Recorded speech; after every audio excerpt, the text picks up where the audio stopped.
Un beau matin, on sonne à la porte de Patrick B., propriétaire d'une entreprise de construction mécanique.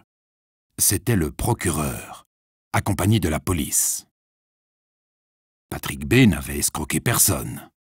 Il ne s'était pas non plus soustrait à l'impôt et n'avait pas braqué de banque. Patrick B. avait tout simplement conçu, fabriqué et vendu une machine. Cette machine. Une machine non sûre, sans marquage CE. En travaillant sur cette machine, Pierre D. s'était gravement blessé. Le procureur a donc étudié la situation et ordonné dans un premier temps l'arrêt de la machine dans la société de Pierre D. Plus de production, plus de chiffre d'affaires, plus de bénéfices. Sans oublier un handicap physique à vie pour Pierre D. Pierre D. et son chef ont porté plainte contre Patrick B. Precium doloris pour la blessure grave et dommages et intérêts pour les pertes financières. Le cas est même paru dans la presse. Conséquence, une réputation écornée, un recul des clients et une chute du chiffre d'affaires. Le cas de Patrick B. est tout sauf unique. Chaque année, près de 270 millions de personnes dans le monde entier subissent des blessures graves dues à des machines déficientes. Des machines comme celle de Patrick B. Afin d'éviter que la vie de vos employés soit mise en danger, Siemens vous aide à faire en sorte que vos machines soient sûres. Au cours des minutes suivantes, vous découvrirez tout d'abord un récapitulatif des mesures nécessaires. Ensuite, des experts vous transmettront leur savoir dans le cadre d'ateliers et de présentations. En effet, la conjonction d'un savoir approfondi et de mesures adéquates offre de nombreux avantages et illustre en outre votre responsabilité entrepreneuriale vis-à-vis de vos employés. Toutes les mesures nécessaires découlent des obligations légales en vigueur. Les machines commercialisées sur le marché intérieur européen doivent satisfaire à la directive Machine 2006/42/CE. Cette directive Machine décrit les exigences applicables à la conception et à la construction de machines sûres. Une machine doit satisfaire de manière prouvée aux exigences de la directive Machine. Ce n'est qu'alors que vous pouvez apposer le marquage CE et livrer une machine sûre à tous vos clients. L'ensemble du processus pour obtenir une machine sûre comprend 3 phases. L'évaluation des risques, la réduction des risques et la documentation. Phase d'évaluation des risques. Au cours de cette phase, vous déterminez et évaluez tous les dangers pouvant résulter de la machine. Dans un premier temps, identifiez systématiquement tous les dangers raisonnablement prévisibles pouvant résulter de cette machine, par exemple le sectionnement ou l'écrasement de membres. Prenez en compte toutes les phases de vie de la machine, telles que la mise en service ou la maintenance. De même que tous les modes de fonctionnement, par exemple réglage ou le mode automatique. Évaluez ensuite le risque, c'est-à-dire le total de la probabilité et l'ampleur des blessures possibles. Le résultat de votre estimation représente le risque initial des mises en danger. Vous devez réduire ce risque initial à un niveau résiduel acceptable par des mesures adéquates.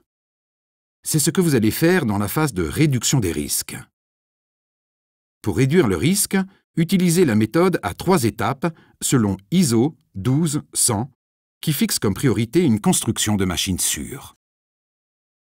Pour notre exemple, cela signifie une cartérisation avec porte coulissante doit protéger les opérateurs contre les blessures.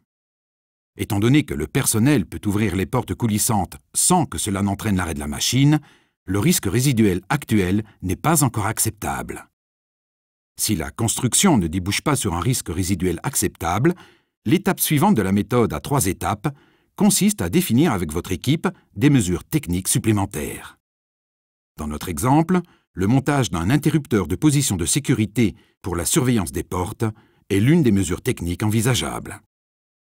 En liaison avec une unité d'évaluation de sécurité et 2 actionneurs, l'ouverture des portes coulissantes entraîne l'arrêt de la machine.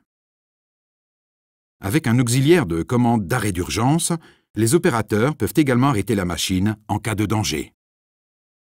L'évaluation par l'équipe montre que ces deux fonctions de sécurité abaissent le risque initial à une valeur résiduelle acceptable. Selon la méthode à 3 étapes, il n'est pas nécessaire de prendre des mesures supplémentaires dans le cas présent. Siemens vous conseille toutefois de prévoir pour les utilisateurs des informations complémentaires sur les risques résiduels restants. Dans notre exemple, il y a 2 risques résiduels. Des pièces très chaudes peuvent provoquer des brûlures. Des copeaux peuvent pénétrer sous la peau. Un panneau disposé sur la machine doit donc attirer l'attention de tous les utilisateurs sur l'obligation de porter des gants de protection. Déterminez maintenant un niveau de sécurité donné, en fonction du risque initial. 2 normes peuvent alors entrer en ligne de compte. La norme ISO 13849, partie 1, définit des niveaux de performance PL allant de A à E. La norme CEI 62061, quant à elle, parle de Safety Integrity Level, SIL 1, SIL 2 et SIL 3. Pour plus de clarté, le graphique suivant présente une comparaison des 2 niveaux dans 4 catégories de risques. Pour la porte de sécurité dans l'exemple de machine, la norme ISO 13849, partie 1, donne le niveau de sécurité PLD et la norme CEI 62061, le niveau de sécurité SIL 2. Selon le niveau de sécurité, sélectionnez les composants techniques avec lesquels vous allez mettre en œuvre vos fonctions de sécurité. Siemens propose à cet effet un vaste portefeuille de capteurs, d'unités d'évaluation et d'actionneurs certifiés. Contrôlez maintenant si les fonctions de sécurité que vous avez développées remplissent de manière conforme aux normes les exigences issues de l'évaluation des risques. Pour ce faire, vous pouvez compter sur l'outil Safety Evaluation Tool de Siemens. Cet outil utilisable gratuitement vous permet de contrôler si vos fonctions de sécurité atteignent effectivement le niveau de sécurité déterminé. Sous www.siemens.com Safety Evaluation Tool, vous trouverez toutes les informations sur cet outil en ligne contrôlé par le TÜV. Retournons aux 3 phases du processus. Après les phases d'évaluation des risques et de réduction des risques, commence la phase de la documentation. Au cours de cette phase, vous contrôlez et documentez toutes les mesures et les résultats et déclarez la conformité avec la directive machine 2006-42-CE. Une partie de cette 3e phase est la validation. La validation doit délivrer la preuve que toutes les exigences de sécurité de la machine sont remplies.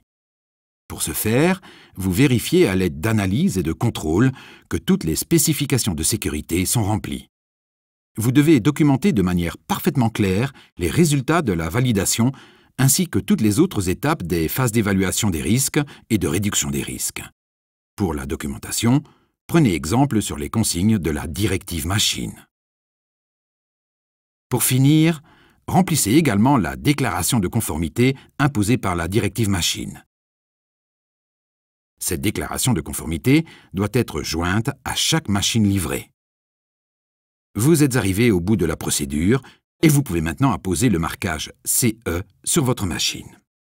Si vous souhaitez en savoir plus sur le marquage CE et la sécurité des machines, Siemens vous apporte son soutien avec de nombreuses offres, par exemple des formations à la sécurité approfondie, des conseils pertinents lors de l'établissement de vos propres analyses de risque, de nombreux exemples d'applications de sécurité sur Internet ou un service rapide sur site. Siemens, une machine sûre rapidement et simplement.